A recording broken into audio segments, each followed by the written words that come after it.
74 کیلوگرم پیمان یار احمدی از جمهوری اسلامی ایران با دو بنده یابی در مقابل جردن حذف شد از دوره رقابت‌ها به انور گدایف روسبا.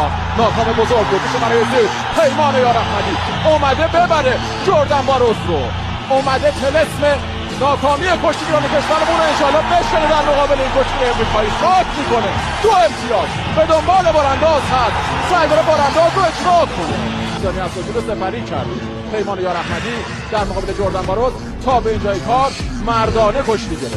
همچنان رو دسته هم کار میکنن. جردن میشه برای زیر، او هم قدرتمند و نیرومند هست، شکست نمیخورد. بازم خیلی از واقعا پیش مثل پیمان یار احمدی اومده خودش رو ثابت کنه در 74 کیلوگرم. حالا باروس سعی که پیمان رو از کوچک خارج کنه. یه لحظه به نظر میرسید که پیمان یار احمدی رو از کوچک خارج کرد.